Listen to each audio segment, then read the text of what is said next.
All right, well, let's get started. So welcome everybody to today's webinar, Discover the Secrets of MapGeo, Tips, Tricks, and Use Cases for Success. We'll share some use cases that some of our clients have done to their MapGeo sites and the different types of configurations that they've set up to make their site fit their needs and their use cases, helping MapGeo users, staff, and different organizations and the public as well answer questions right on the fly at their fingertips. This webinar is part of our Spatial IQ for MapGeo educational webinar series. We host these webinars once a quarter throughout the year on a variety of different topics. We try to do a MapGeo webinar at least once a year, and then other topics such as census data, different analyses with GIS, different types of visualizations, and other trending topics that are going on in our organization, as well as the goodness gracious, as well as the industry of GIS as well. So before we get started and jump into the good stuff, I just want to talk about logistics really quick. Everybody is currently in listen only mode. There is a Q&A and a chat box that will be used throughout this webinar. We have a couple of polls built in. And then also this webinar is being recorded. So the recording will be sent out probably sometime next week so it can be shared with any of your colleagues or anyone that you know of that was not able to attend today. All right, so we'll get started with our speaker introductions. I think most of you by now have heard my voice and know my face. I've been doing these webinars for 6 years, I think it is now. So I'm Rebecca Davis. I'm a project manager with the MapGeo division within the Sanborn Map Company. I've been with MapGeo, now Sanborn, for almost 10 years. I focus on the local government, primarily in the New England area for Connecticut, Massachusetts, and Rhode Island. And I like to say I focus on parcels, but I also like to focus on different utilities and other statewide projects that we have as well. So I'm joined today by my colleague, Laura. Laura, do you want to introduce yourself? I've seen many of the names on the list. I have met many of you, and I'm glad to see quite a few people who I have not met. Looking forward to meeting you. I've been with MapGeo Sanborn for 14 years, and for much of that, I've been focused on MapGeo and our other products. I'm the product support team lead, and I work with over 100 governments and organizations and ensure that their websites and their products are best serving their needs. And I'm excited to talk about with you some of the things that our clients have set up on their MapGeo sites over the years. Awesome. All right, so just a little bit of brief history on and details on what our Spatial IQ program is. Spatial IQ is a managed service program designed to help get the most out of your MapGeo subscription. So this includes different things such as foundational data updates, which are commonly referred to as parcels, and all of those supporting layers such as zoning, addresses, annotation, streets, all of that good stuff. Depending on what tier you are a part of in the program, we offer additional benefits. These webinars are included with all of our tier levels. Once you get into some of the higher tiers, you get some additional GIS help desk support. So if you have minor requests for anything, or you just need help trying to figure something out in GIS, whether that's on MapGeo or in a desktop version, we also host downloadable data on MapGeo as part of that. This can include data layers that are commonly requested from outside of your organization. So if you get a lot of street centerline requests or parcel requests, all of those types of data layers, anything that you have in MapGeo can be hosted on MapGeo as a downloadable data layer. And this can be set so only organization staff has access to those downloads and then can distribute it based on their request, or you can have it available to the public. We also have annual strategic planning meetings where we either do it remotely or in person, and we will kind of give you a mini needs assessment on where your GIS is, where it came from, where it started, and kind of where you want to go with it to help you expand your GIS and the capabilities of MapGeo and the data that you currently have and what you could potentially have. One of our other items that you get as part of that is an MapGeo overlay theme. We do this annually based on topics that we find interesting that we think are going to help and benefit you and your community. we encourage you to push the limits of your MapGeo subscription to increase the capabilities for your staff and for the public as well.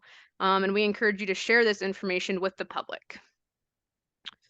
Um, all right, what are we going to cover today? So we're going to give you a high overview of what MapGeo is. Certainly, as we dive into more topics and discussions, you'll learn a little bit more. We'll talk about some tips, resources, and some updates that we have on MapGeo and our program, as well as some basic and advanced use case configurations that other clients have set up. All right. So, what is MapGeo? I think a lot of you that are on the call today, your names look all very familiar. I think we do have some new folks here. So, high level overview: MapGeo is a GIS mapping platform, an online mapping platform designed to have easy capability and uses for technical folks as well as non-technical folks. So Joe Schmo in your farming town, he can easily go online, find the MapGeo site for your organization, pull up his property, and answer some questions. So MapGeo is a internet-based solution, which can be either done in any browser on desktop or on any mobile device, which makes it super convenient for any field workers out there, for organizations. And if you are driving around town and you see something that looks questionable, you might want to pull up the property to see what's going on there. We push MapGeo to be kind of that one-stop shop for all of your locational data. We want you to be able to see all of the authoritative data that your organization has to offer, but also provide you with additional data views and data themes to see, such as FEMA and flooding data, as well as any state data that your state might publish out. So again, as we go through this webinar, we will kind of share some more tips and tricks and what MapGeo is capable of. So we are going to talk about the tips, resources, and updates. Our first tip is Google reporting. So I think a lot of you know that if you have a question or an issue with the MapGeo,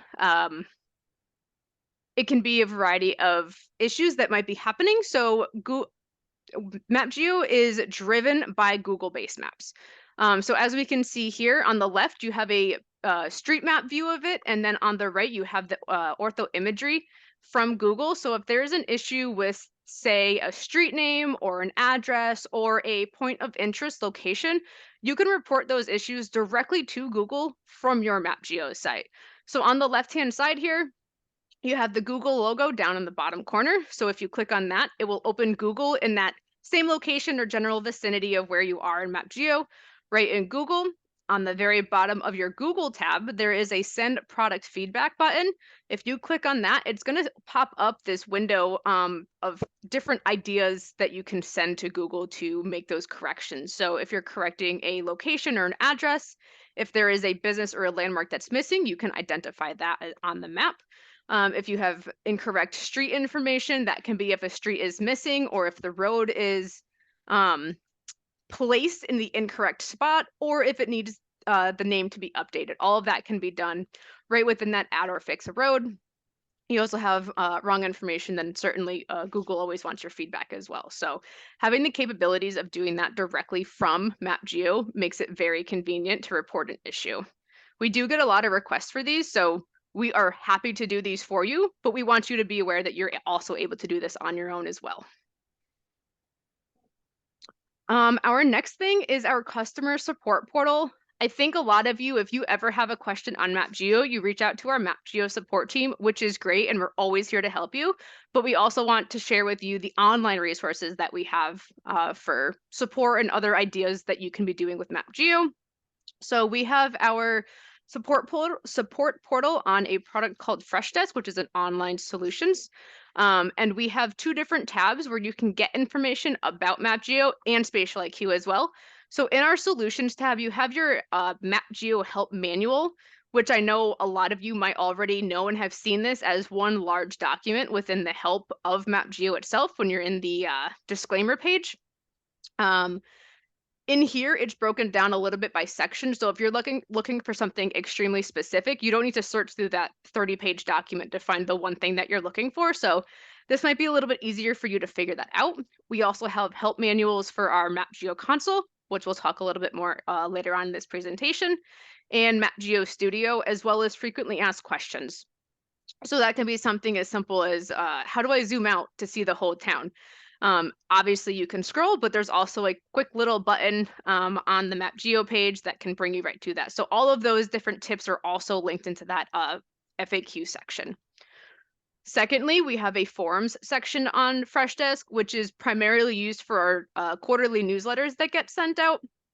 So if you're not currently on our newsletter list, certainly email us to let us know that you're not getting those, but all of them are online and available for you to access at any time. I do have the link up here on the slide. I can also paste that, Laura, if you can paste that in the chat for me, that'd be great so people have access to that. And again, very similar. I don't have a screenshot of this, my apologies, but the spatial IQ section is just below this and it has additional things, a lot of the frequently asked questions, but also ideas on how to grow your GIS and ideas for new things to add to your MapGeo site that others have done. So the other thing for updates is, I'm not sure if any of you have heard of the ISO certification 9001, but Sanborn has been ISO certified for many, many, many years. Since AppGeo was acquired by Sanborn, I think roughly 2 years ago now, we have been taking the steps and going through the process to become certified as well for a couple of our processes that we've been doing for years. We've been doing it as AppGeo, and we've continued to do it through Sanborn and certainly make improvements to our processes as new technology has been available to us and things like that. So, excuse me. So we are taking those final steps right now to get ISO certified for a couple of our processes. One of those is our MapGeo refresh process, which for those of you that have the automatic uploader, you don't necessarily have to worry about this, and that's kind of not part of this ISO process in a full extent. But for those of you that have spatial IQ, and that we do your parcel updates and then we do the MapGeo refresh for you, it is for that process. So that process is being semi-automated in a way that we are writing a script, which is this fun characteristic on the left-hand side where there's a bunch of squiggly lines and some boxes.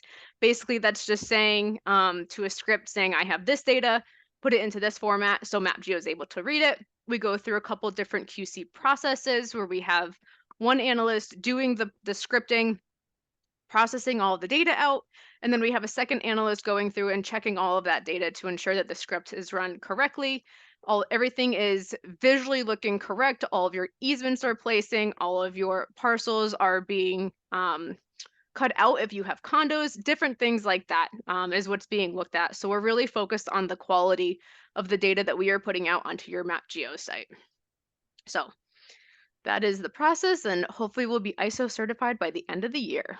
And it's really just documenting what we say we're doing and doing what we say we're doing. So it's all about the quality. All right, let's get to the good stuff. I'm going to pass it over to Laura to talk about some of our basic use case configurations. Okay, thanks, Rebecca.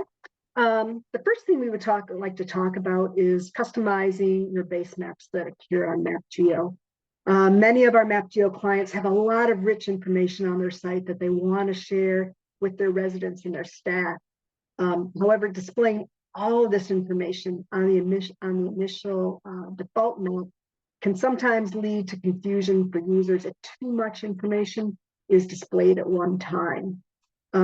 We've resolved this for several clients. In this example, was showing Milford, Massachusetts, and how we helped resolve this for them by removing many of the layers from their initial base map and putting them over into the map themes list. This has resulted in a dramatically different map, which is very clean and really suits Milford's use case. Whenever we set up a MapGeo site or whenever we review one with you, we work with you clients to make sure that we're identifying which layers are the most important for your own users to see on the base map without turning our theme. This helps, again, those non-technical users, which we have so many of in our communities. One other thing we can do is that because MapGeo is driven in a large part by Google-based maps, is we can look at those Google place markers and labels that may be appearing on your map, and we can remove the ones that are not helpful for your users. Many clients decide to remove the business markers, for example, and leave only the icons for landmarks within their location. And this is especially useful if there isn't in-house data showing those landmarks. Overall, this will help keep the site easy to use for non-technical folks who might not know how to turn on the map layers, but still keep the site simple enough that it's clean and organized and provides like the critical information that you need to share with your users and that you want available on that initial data load. Okay. Another thing that we are doing to keep our MapGeo sites really organized is helping users find the answers to their questions. Most people come into a MapGeo site looking for an answer to a particular question. Like in the example before, as data is added to MapGeo sites over the years, the list of available themes can grow to be quite long. And we're recommending that everyone consider organizing your map themes into groups of related data. We can do this with you, and we can look at your list of themes and recommend groupings so that we're keeping the relevant map themes grouped together.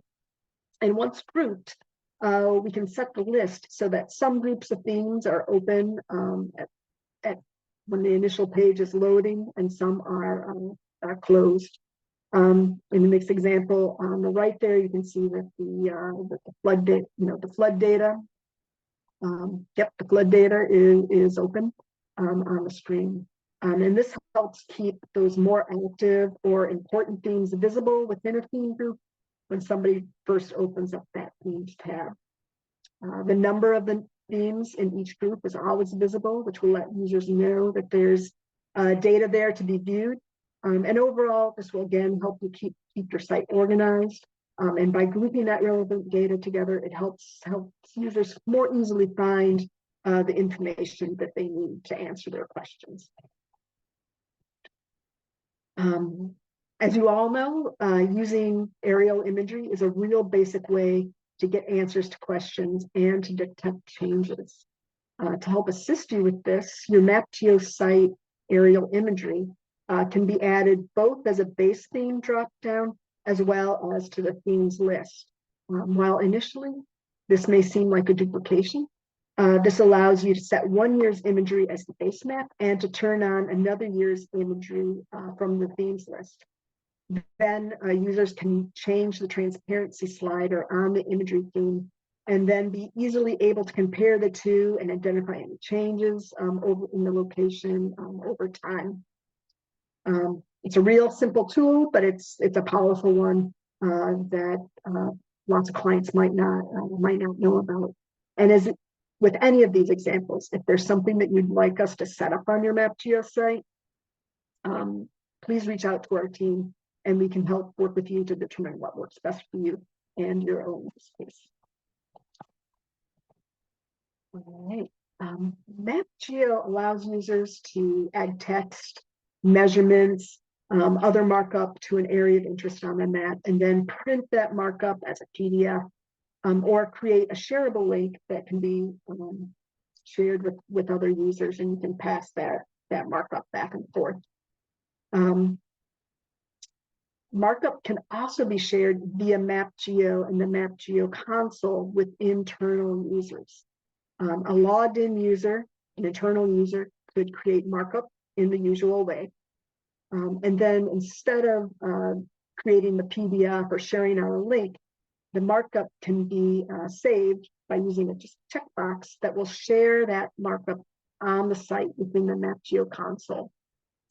These shares can be accessed by logged in users in the console and can be viewed by a designated group of internal users. All the markup is available in the console until it's no longer needed and can be deleted. And this feature allows users to communicate about conditions or map features, map errors, new features that needed to be added, etc. Without needing to go through the process of creating the markup, making a printout, sharing a link that can be lost. Everything is right there organized in the MapGeo console for your internal users to view and review. We've talked about a couple times about the MapGeo console. We can provide access to the MapGeo console, and what it is it's the way that the MapGeo team configures and updates MapGeo sites. While we use it internally every day, there are a lot of benefits for our clients to also have access to the console. And I know that looking at the list, I know that many of you already on this call already have access to it. For those who don't have access, who are new to MapGeo, we have 2 levels of access. The first allows internal users to refresh any layer that is in use on the site. And this can be useful for our GIS staff who maintain their own data and want to be able to make those updates throughout the year, rather than waiting for their annual refresh that you get with a MapGeo subscription. The full console access allows your staff to update their data, as well as make and change nearly every aspect of the MapGeo site, with the exception of making map changes and adding new layers to the site. That would mean that with full console access, you can add users, manage their access, really fine-tune who can see what areas of the site. You can view any feedback that's received. You can add WMTS or WMS map services. You can update your disclaimer, and you can make the theme groups that we were discussing earlier. Also, once inside the console, there's a blue support button that you can click where your staff can email the MapGeo team directly. And it also has a search where you can search the help documents that are on the forums and solution pages in FreshDesk, as well as the regular help that's available to you. So for the right use case, having access to the console is really invaluable, just because of the sheer control over the site that it gives you.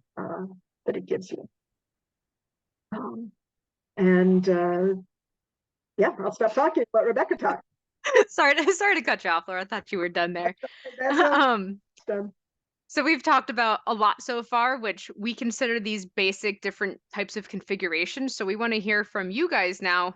Is there anything that we just discussed that you have not yet implemented on your site but would like to?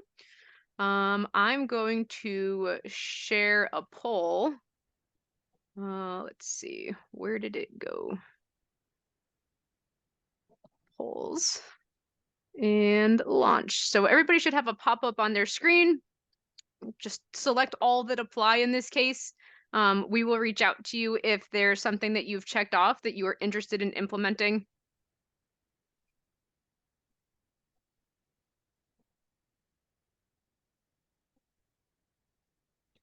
Got some answers coming in.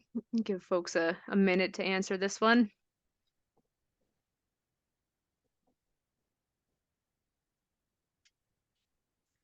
So far, we're seeing a lot for organized group themes, MapGeo console.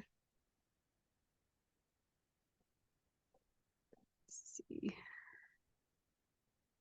Give it another 10 seconds.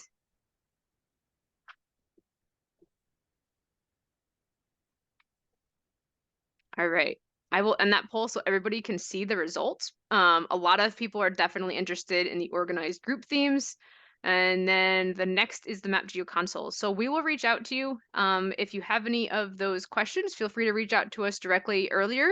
But we will definitely be in touch. All right. Continuing on. Back to you, Laura. Hey, I've got my water. I'm ready to go. All right, so we're going to get into some more advanced things that can be set up for your MapGeo site. The first one is we can set up spatial uploaders. Okay, what does that mean? This is a good solution for any organization that wants to automate the uploads of spatial or tabular data that's in use on your MapGeo site. We would install a program on your servers that will extract and process your GIS data and then upload it to MapGeo. We can also configure the same program to access your CAMA database. I know that many of the participants on the call right now have that CAMA access, so that it would pull an extract from your CAMA database and upload it to MapGeo as well. We can set this update to run nightly, weekly, on any time schedule. Some of our clients prefer to set up the process so they can run it manually, which gives them complete control. Others like to set it so it runs automated, so that they know that their MapGeo site is always updated.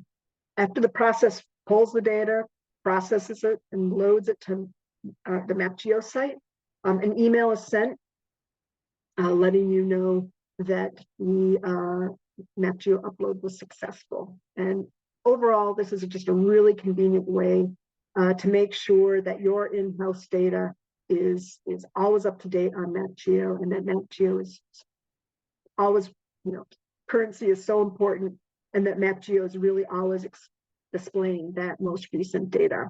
And that means you don't have to wait for an annual data refresh to get your data updated.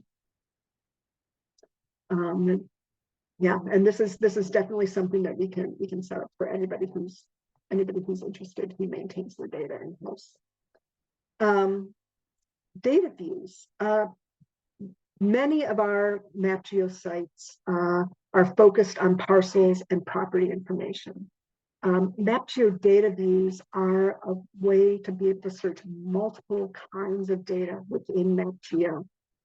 We can configure your site so that parcels, for example, are searchable in one data view, and a different data layer, like say water mains, can be searched in a second data view. We have clients searching cemeteries, roads, sewer lines, address points, and other data within separate data views on MapGeo. For a regional planning organization or a county, we can create a data view that searches and displays just the parcels and property information for that municipality within your area.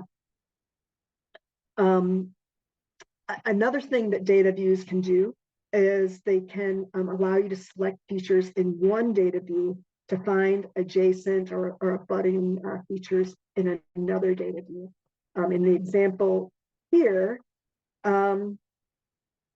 excuse me, in the example here, a road is selected in one data view and is used to, by clicking that more button, you can choose to use that selected feature to select adjacent parcels or features, in this case, address points, in another data view.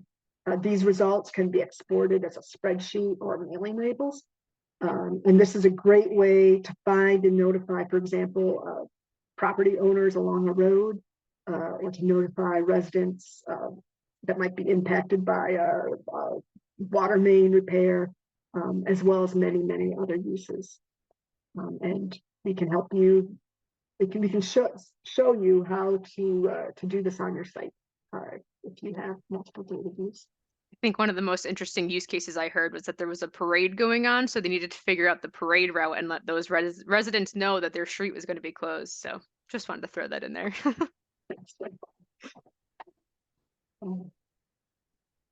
So your MapGeo site will have sort of an initial breakdown of property information.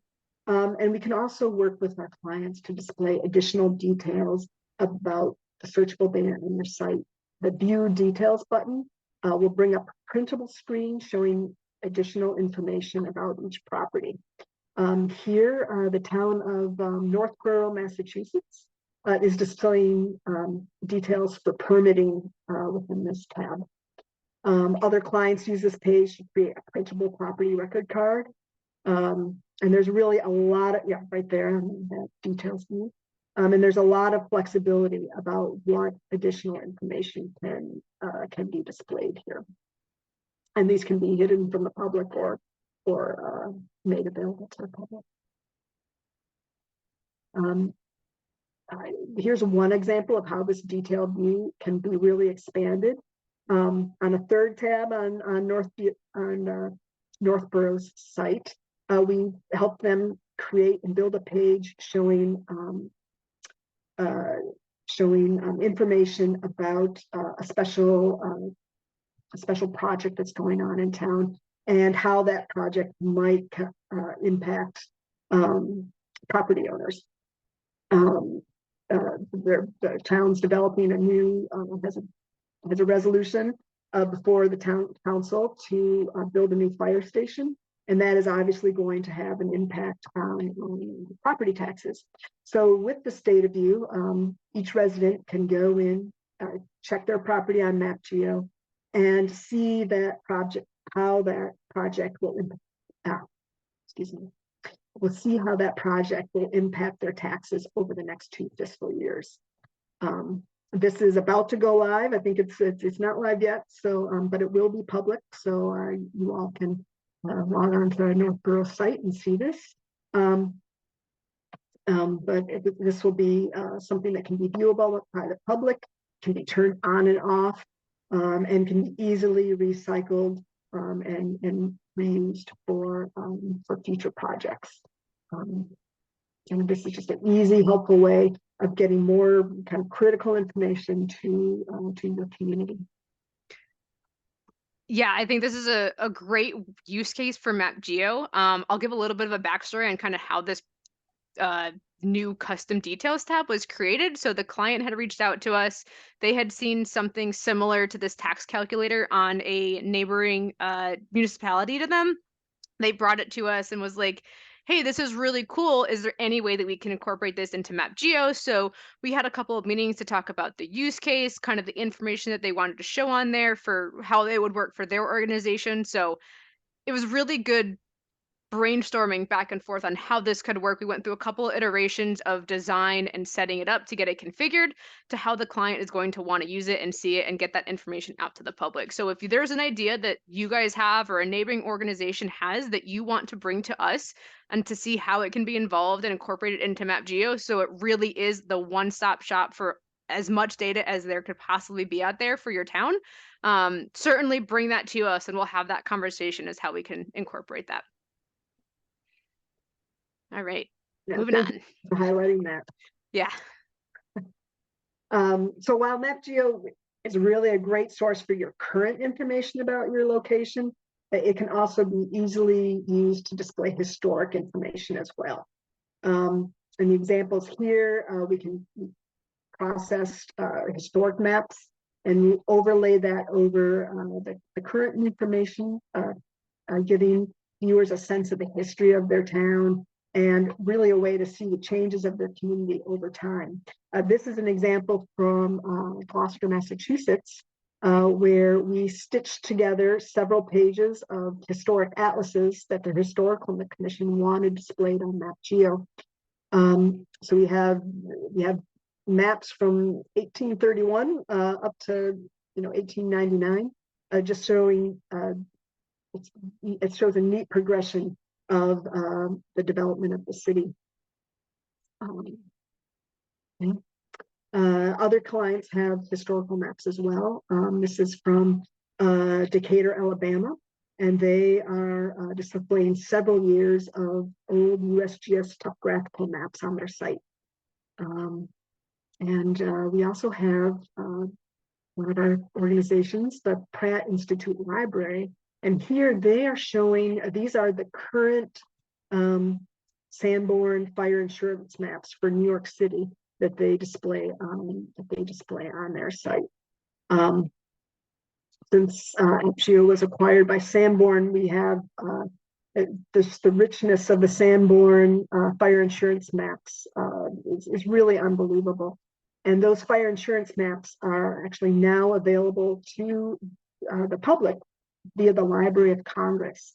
And over 50,000 maps from 1867, I believe, to 1999 are available from the Library of Congress, and they are still digitizing more locations all over the country. So potentially several years of maps from the Sanborn fire maps could be georeferenced and displayed on MapGeo, or even a link can be added, sending visitors to your site over to this resource at the Library of Congress.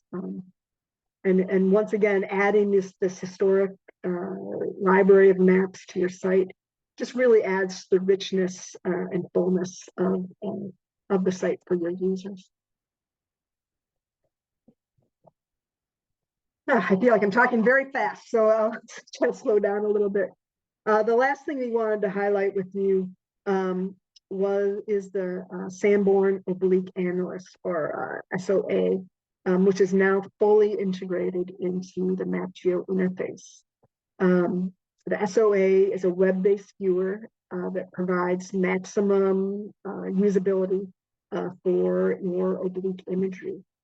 The oblique images that are delivered by Sanborn, they're in a non-proprietary format. They're cloud-optimized geotips, and Sanborn does not place restrictions on who you allow to use this data. And the SOA product is licensed in perpetuity, unlimited user access, and it can be set up with no ongoing cost. We also offer flexible options. You can host it for you. You can self-host it. You can host it in the cloud. And there's optional support and maintenance subscriptions as well. Now that it's fully integrated in MapGeo, this would allow users to view their Sanborn oblique imagery within MapGeo. And as with any of these examples, just please reach out to us if you want more information or if you'd like a demo of how this integrates into MapGeo. I said I would slow down, but I still talk pretty fast on that. I think we're doing just fine on time. So we do have a second audience poll that I'm about to pull up. We want to know again from you, is there anything that you would like us that we've talked about today or that you're aware of that MapGeo can do that you would like us to demo? Let me get this poll launched. And second poll. All right, we'll give folks a minute to submit their answers. Again, you can select more than one option. Since we do have time, we definitely can do some live demos today. And of course, certainly, if there are any questions or you think of anything after the fact, always reach out to us. Our emails will be at the very end of this presentation. All right, Laura, we're getting a lot for SOA, so get that pulled up on your side. SOA and data views are our two big ones. Excellent. Okay.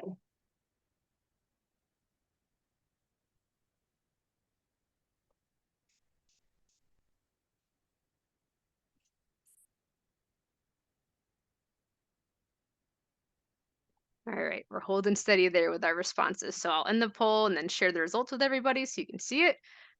Definitely SOA and data views. We also had quite a few for historic library, as well as a couple just for the spatial uploader and then the additional properties information. All right, good. Good. So I think for us, let's definitely give a demo on SOA and data views. Laura, I will let you decide which one you want to do first. And I need to stop sharing my screen. So if I stop sharing. I need to learn how to share my screen here. Share screen.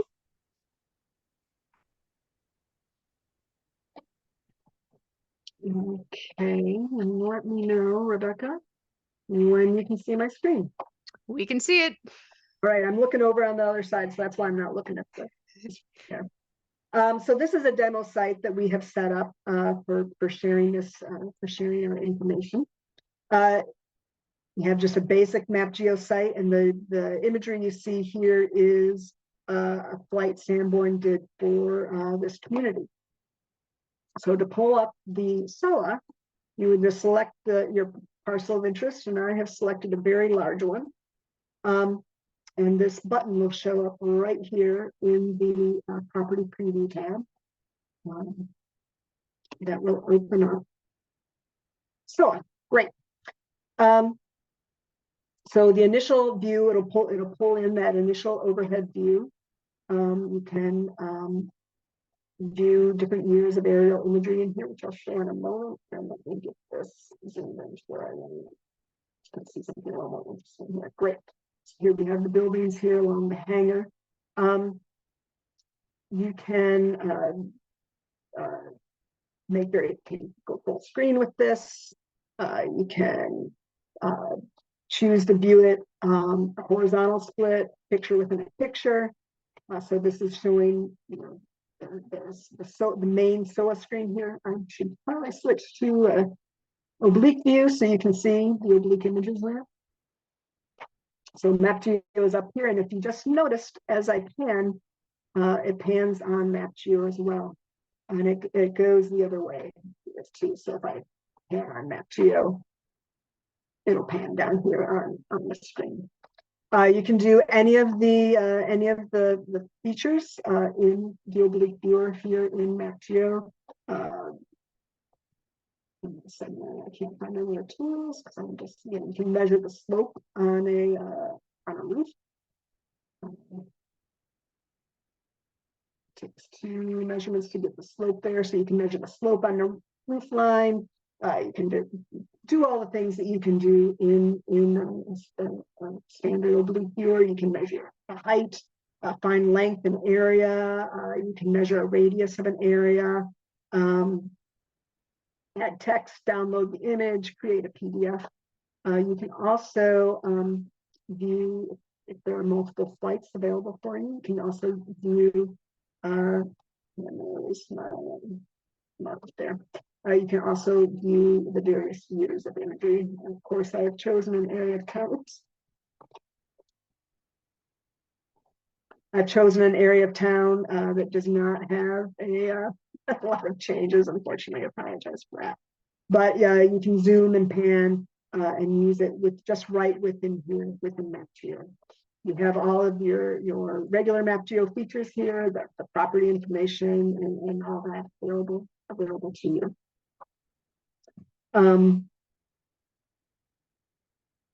So that is our basic overview of SOA, and you can certainly give a more in-depth demo of how this works within your site as well. Yeah, all right. I think that was a good one. Let's share data view. Okay, here is one data view. So Cromwell, Massachusetts. Connecticut. Excuse me. I'm putting Cromwell's on the call too, so I know where you guys are located. Cromwell, Connecticut has multiple data views on their site. The main parcel, the data view, and the sewer data view. And I thought I would show how to find those abutters in one data view and share it with another. So I'm in the selection mode here, and I'm just gonna draw a line here to select the pipe. Information about that sewer pipe comes up here. But if you go over here, and you can see they have a link to their sewer record plan for this area here. You can see manhole information is coming in. You can keep pulling in different asset information about the sewer pipe and the related features. But to get those adjacent features, sewer main goes down, have to do repair, whatever, whenever you click over here on the more button, and you can choose the selected feature for abutters on the property screen. So now it's zoomed over to the property data view here.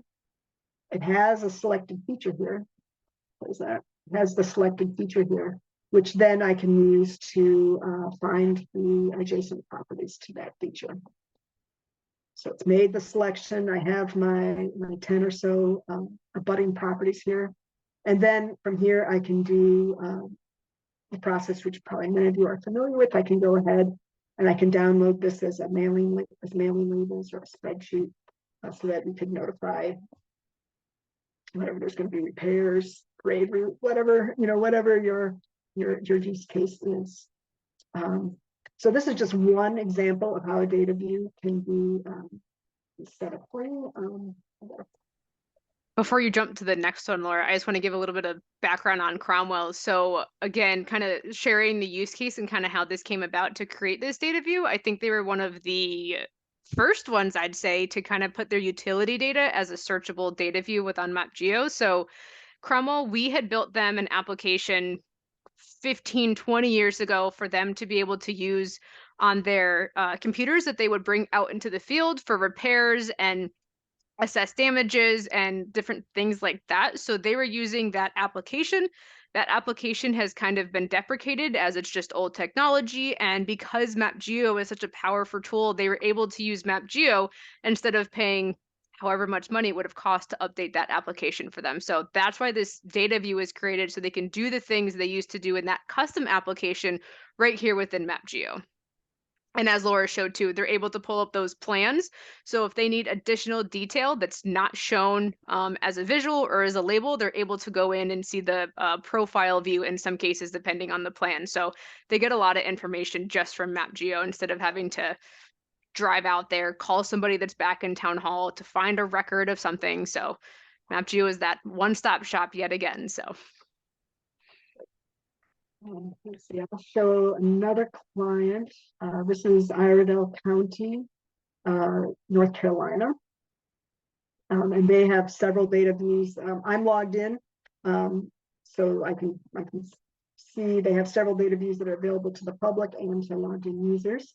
As I was describing before, they have a data view here that, there we go, that zooms in to one of the municipalities within the county, Statesville, North Carolina. And were I to do a property search here, I'm only searching search Smith.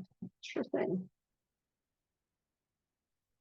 Yeah, I'm only searching the properties that are within Statesville. They also have some kind of neat things that they're working on. They have there's a lot of there we go. There's a lot of old cemeteries, that historic cemeteries that are available. But within the county, that if you click on them, it opens up information about the cemetery. It's really neat. They have a link to find a grave, which is cool for anybody who's doing genealogical research or historical research in the town. And it's just a unique kind of a unique view of the data, and then just one of the many use cases you can have for sharing information with your community.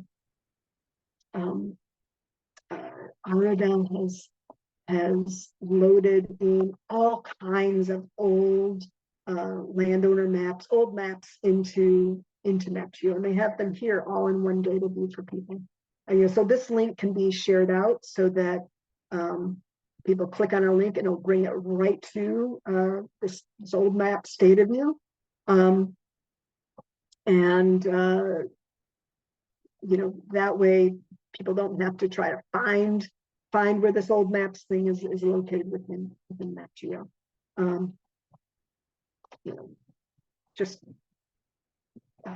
showing some of the stuff I have on here. So it's these great old maps. So this is 1917 map of the county. There's even older ones, landowners from. I love this one because it is sort of a hand-drawn map of landowners in the county, and just a way to capture, just a great way to capture that sort of historical reference for their residents. Yeah, that's information. They have some public safety special only data views. I don't necessarily want to go there and display all of their confidential information there, but that's just another example of how you use these data views. Leading off of that, Laura, you said that the public safety information is private. We did have a question come in through our Q&A box that I'll answer right now just because we're kind of talking about it. They had asked if data views can be locked down by user, for example, only available to employees versus the public. So yes, the answer is yes. We can absolutely do that based on the user, but we can also even narrow it down even further and create user types for your organization.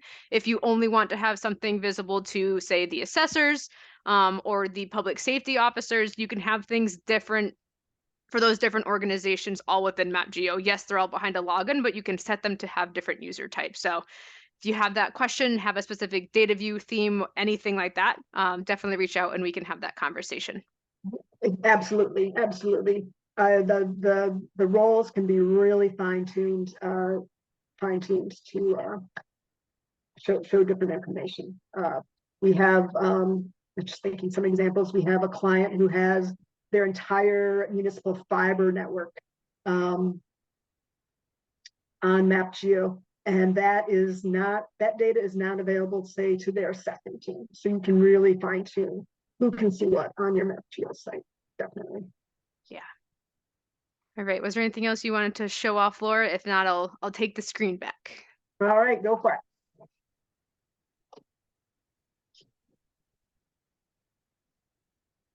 All right. So that does kind of wrap up our webinar. So just to kind of go over it, I think our point has gotten across that MapGeo is designed to be completely customizable to fit your unique needs.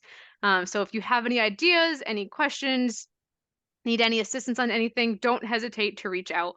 We're here to help you, and we're here to help you be successful.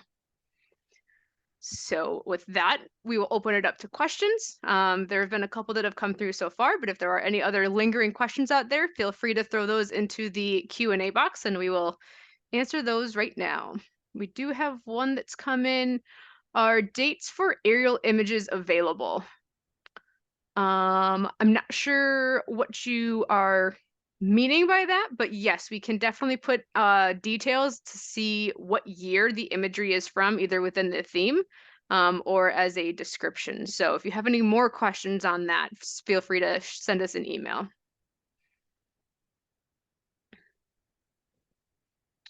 All right, let's see. Can the underlying Google base maps be changed at all? Yes, actually they can. Like we've said, sort of the initial base map is a combination of Google information and your authoritative local information. And we can definitely change those.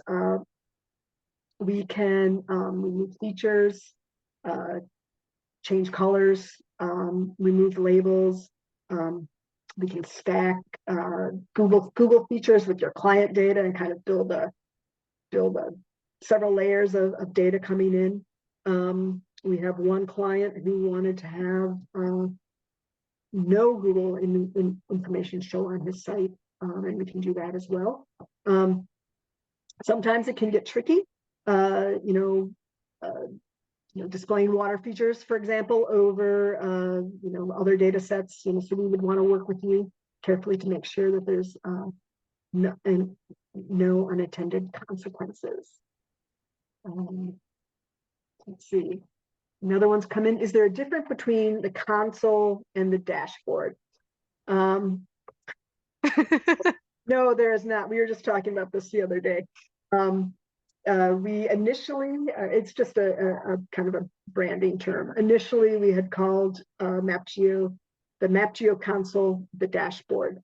And sometimes I slip into the old terminology. So there is no difference between those two. Apologize for that. We got one more question. Our organization uses OpenGov for permitting. Is there a way to connect to OpenGov and MapGeo? Yeah, there is. Let me. You want to share your screen again? Yeah, let me see here. Okay, all yours. Their screen. Right.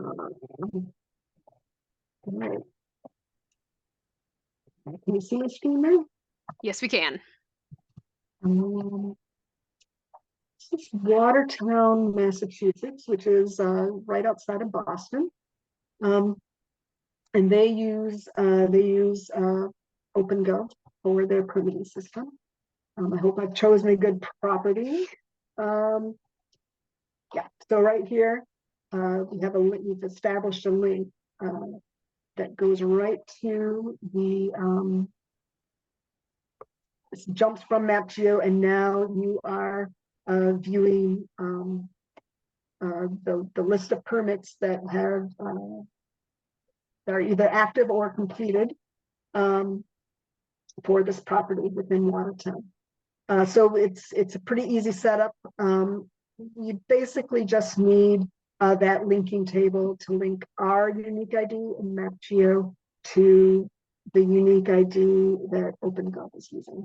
So it's a simple and effective way to be able to get your citizens from one place to another. And cat license, I would like to know about that. So.